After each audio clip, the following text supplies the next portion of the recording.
guys, and welcome back to my channel. My name is Bree, and if you're new here, this is where we talk about intentional spending, building wealth on purpose, and designing a life we don't need a vacation from. So with that said, today I'm sharing my 2026 financial goals, the mindset, the numbers, and the plan behind them. Let's jump right into it. So this is my 2026 budget planner that I put together a few weeks ago, and I'm gonna take, this is my 2026 financial goal plan sheet, and I have a whole bunch of notes here that I took. I've been taking when I was working on setting up my goals. So I'm going to take them out, and I'm going to be referring to this as we talk. Okay, and then let me put this back here since I won't need that. And I'm gonna zoom in a little bit. So I created this sheet in Canva, and the way I'm going into 2026, I wanted to start with the net worth and break it down to how I'm going to get to my net worth. So my net worth for 2026 is going to be okay, let's restart a little bit. So going to 2026, my theme is going to be conscious progress, not perfection, not hustle, just intentional baby step forward. I want my money to kind of reflect the life that I'm building, slow and steady and aligned. And that starts with like my 4 goals, right? So my first goal is to grow my net worth to 550,000. And this is not about chasing numbers. It's more about building long-term financial security for myself and for my family. And the 550,000 is not just a number I pulled off, somewhere. I thought about this number really hard before deciding on $550,000 by year end 2026. So to get there, let me put that down. So my goal for net worth is grow my net worth to $550,000. Okay, so that is the goal. Now, what are the action steps? So to get there, I will be focusing on like 4 major areas. The first one is consistent investing.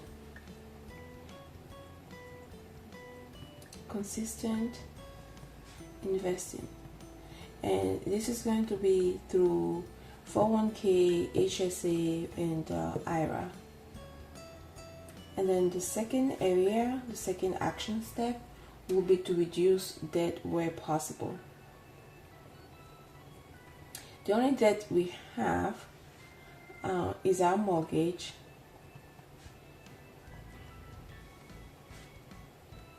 So obviously, as we pay our monthly payment, the principal is going down. But I might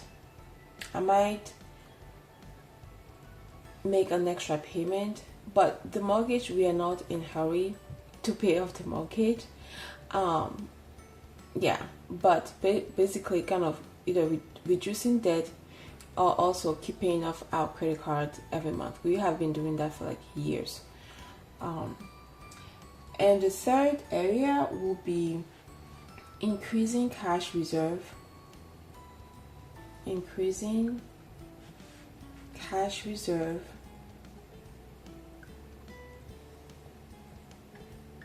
And sinking funds.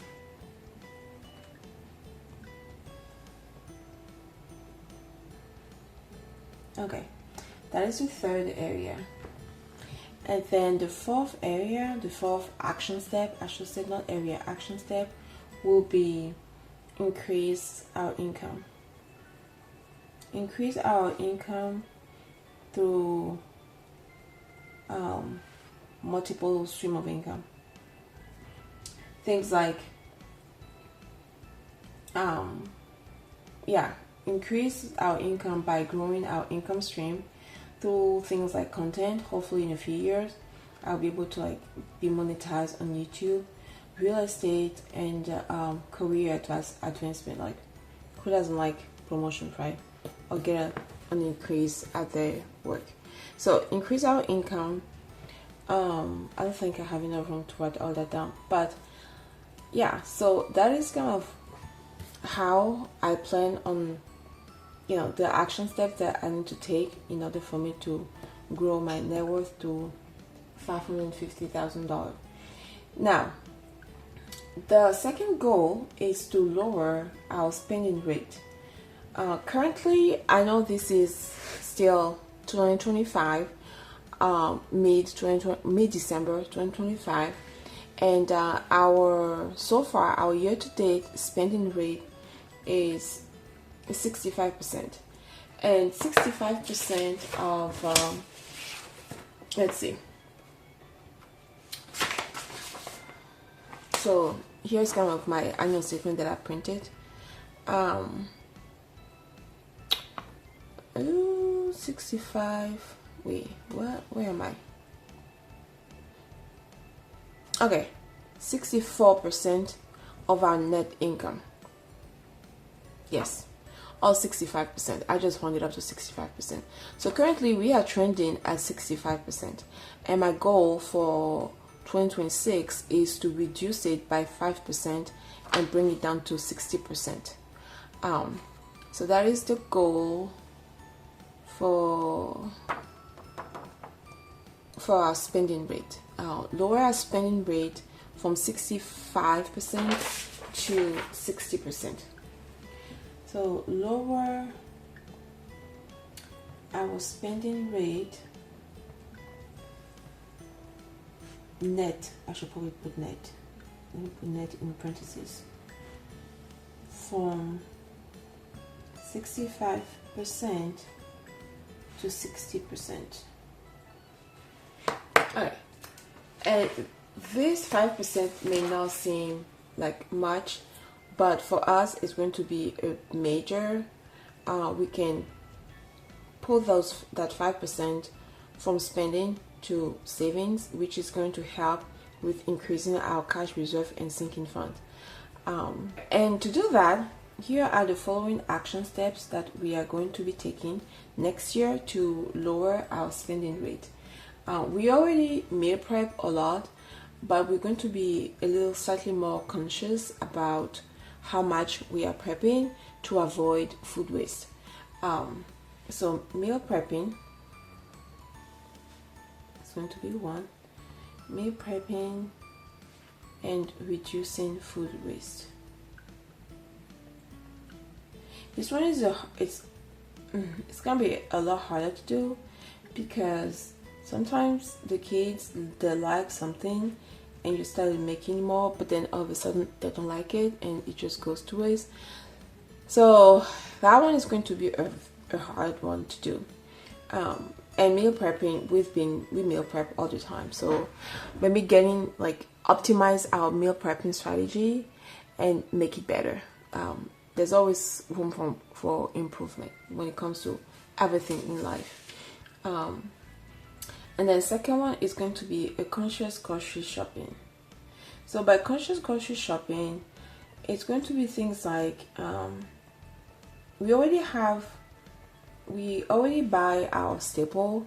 We have a list of things that we have all the time at any given time.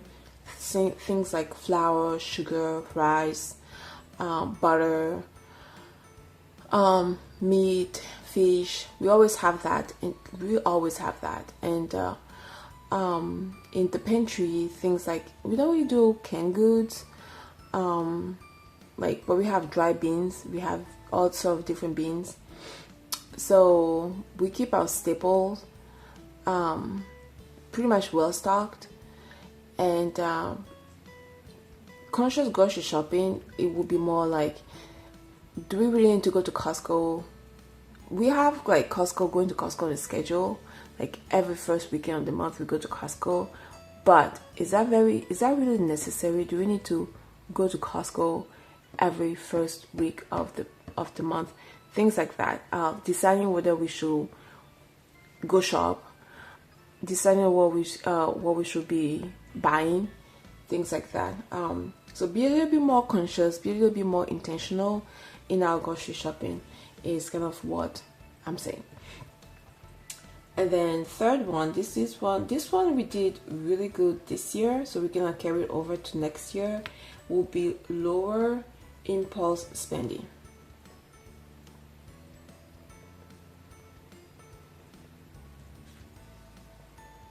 I mean, this one is self-explanatory. There's, yeah, lower impulse shopping, spending. And then being more strategic with travel and gift. Being more strategic with travel.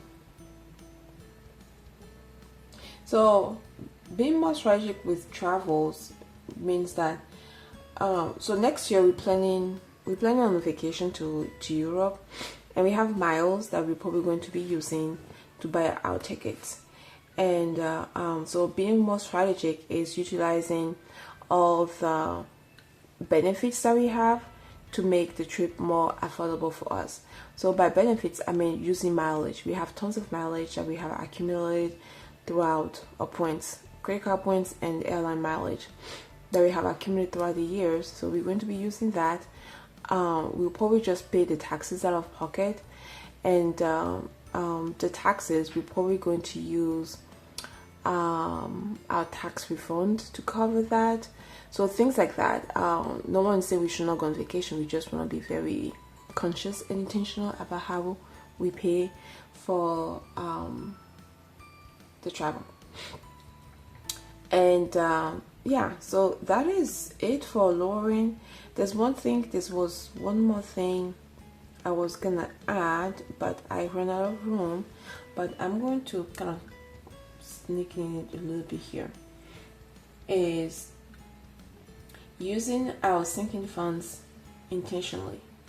Using sinking funds with intention. And the reason why I'm adding this is because yes, we have the sinking fund, but it's what we want to buy, a need or a want. Like especially for things like clothing for the kids, do we want to go pay full price at a store, or can we thrift it? Things like that. So using sinking funds with intention.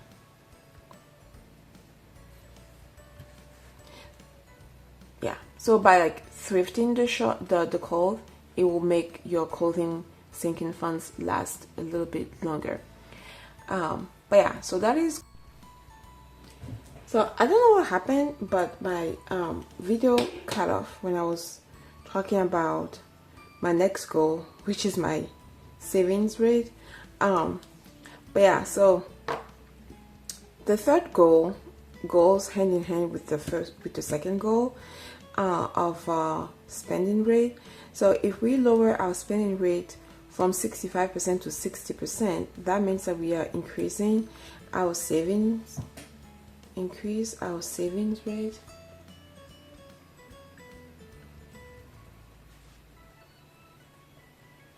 from. So right now we are at, including everything, things like emergency funds, sinking funds, and savings challenges, we are currently at 35.89. It's mostly like 36, but this is 35. So we are currently at 35%, so we are going to be increasing this from 35 to 40%. But the most actual savings will go towards our savings challenges to help us increase our savings funds. I would like to actually lower our sinking funds from 25 to 20, but I'm not gonna do it now. I want to see how the first quarter of 2026 is going to look like. But yeah, so increasing our savings rate from 35% to 40% is my third goal. Okay, and also for 2020, in 2025, my goal was to save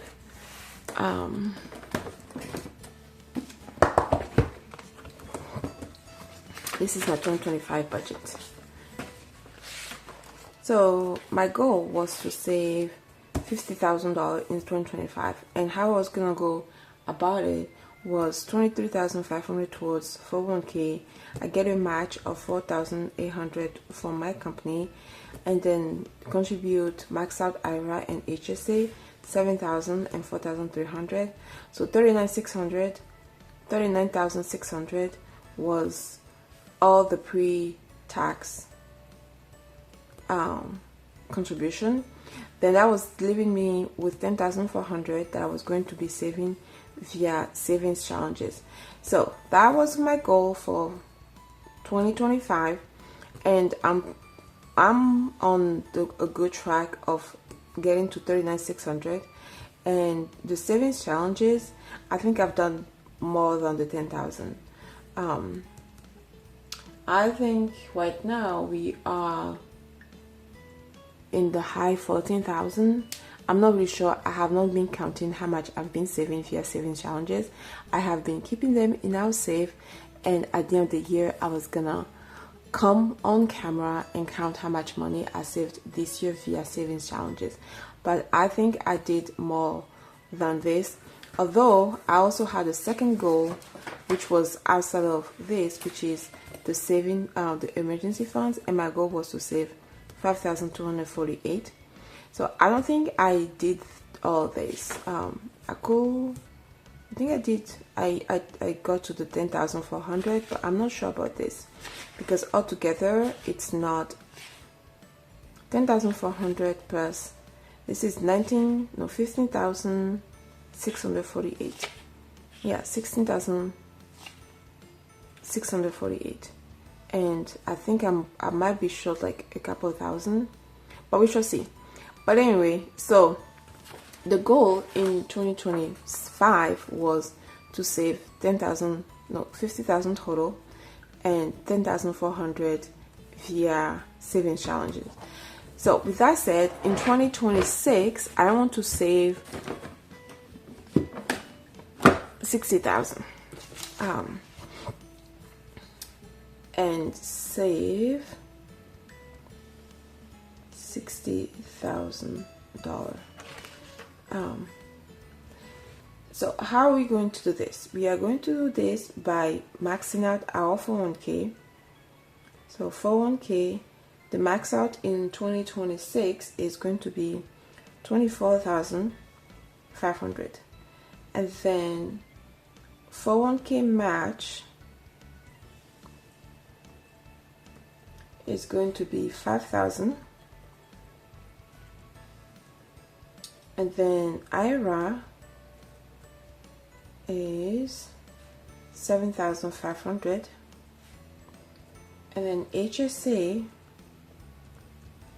is going to be $4,400. Alright. So 60,000 minus 24,500 minus 5,000 minus 7,500 minus 4,400. So that leaves me with 18,600 that I need to save via savings challenges. So savings challenges.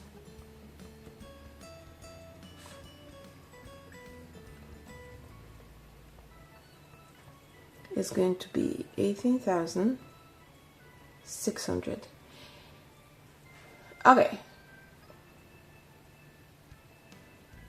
So the savings challenge is kind of an increase of, what is it? I did 10,600, 8,000 from my 2025 goal. Yeah. That's gonna be tough. But speaking into existence, right? Okay. Ooh. Now the savings challenges, I'm gonna do another video where I'll be setting up my binders and kind of going through all the different challenges that I will be doing. But in a nutshell, there will be some challenges that I'm gonna be bringing back in 2026, and it will be the 100 envelope, which will save about 5,050. The 52-week challenge, which will save let's see. So the 100 envelope will save about 5,050. The 52-week challenge will save about 1,378, I believe. Then I'm also gonna bring back the 2026 Friday Savings Challenge. I already actually bought that on Etsy, and that one is saving 820. And I'll have my monthly challenges. So the monthly challenges, my goal is to save about 250 per month. So 250 times 12, that is 250 times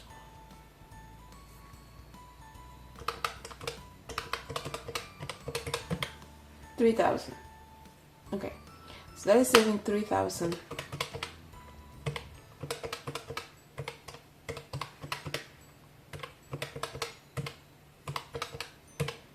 Okay, and then I really like a good seasonal challenges. So I'm not sure how much these challenges will save since they are mounting to vary, but I am hoping for at least 350 per season. So 350 times 4 seasons, 350 times 2, 700 times 2, 1400. So that is 1400 in seasonal challenge, and the 6,952 would just be like random challenges that I will be doing, things like the Hello Kitty that I did, or like the Mocha Love Friday that I did, things like that, that I hope will save me 6,952. So that is kind of the plan for the savings challenges, and the overall goal might be to increase my saving rate, but I would also like to prioritize the post-tax saving rate. So that's the goal for the savings rate. Now moving on to the final goal. Sorry, I feel like this video is gonna be slightly too long, and I apologize. It's gonna be setting up the stage for 2026, and we have to be very intentional and lay down the plan. But yeah, so the next goal is using a conscious spending mindset, and by that I want to be very conscious about how we are spending our money. What is it bringing? Is it adding any value to our life? Things like that. So the no spend is kind of, it's not a no spend, it's more like a low buy. Maybe I should have put low buy instead of no spend. That might have been better. A low buy. But anyway, it's already here. I'm not gonna, wipe it out. So use a conscious spending mindset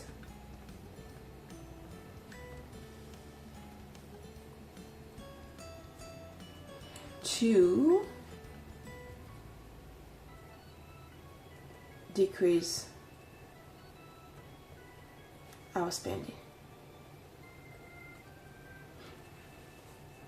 Okay, and this kind of looks like pausing before every non-essential purchase is the mindset behind it.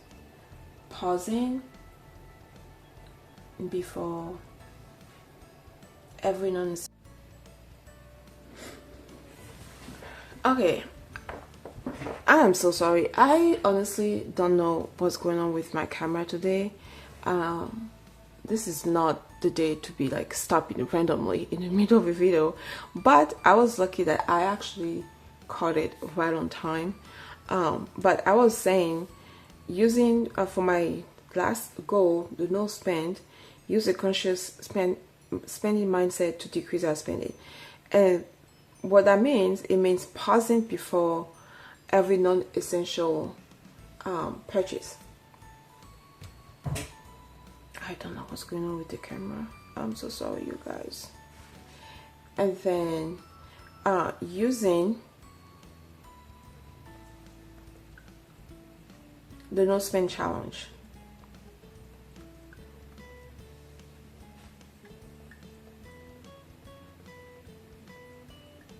Using the no spend challenge tracking sheet religiously. Not just in January, but throughout the whole year. So that's why I included that sheet in my 2026 budget planner. Religiously. I can't even spell. Okay. Choosing alignment over impulse. I like that a lot. Does it align with my life? Is it going to be bringing value to my life, or is it just going to bring clutter? Most of the time, those things are just clutter. Choosing alignment over impulse.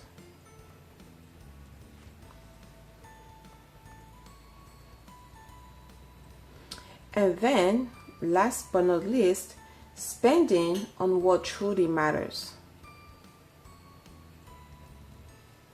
Spending on what truly matters to me and my family. Things like adventure, go on a road trip instead of buying material things, more like build memory. But yeah, so my goal is not being deprived, it's intention. It's utilizing all the tools at my disposal to reach my destination while also enjoying the journey. So yeah, so these are my 2026 financial goals: increase net worth, lower spending, boost savings, and live more intentionally with my money. In another video, I'm going to be setting up my binders, show you guys all the new envelopes that I made and some of the challenges that I will do next year. I don't have all the challenges yet because I like to browse on Etsy, so I will have maybe just a few challenges ready in my next video, and the other ones will just come later in the year. But let me know in the comments what your goals are for 2026, because we are doing this together, one conscious choice at a time. So thank you so much for taking the time to hang out with me today. I really appreciate it despite all the technical difficulties. I honestly don't know what happened with my camera, what's going on with my camera, and for that I truly apologize. But yeah, so that is going to be it for our 2026 financial goal video. Don't forget to like, leave a comment below, subscribe if you like what you see on my channel, and I'll see you guys in my next one. Bye bye and happy savings.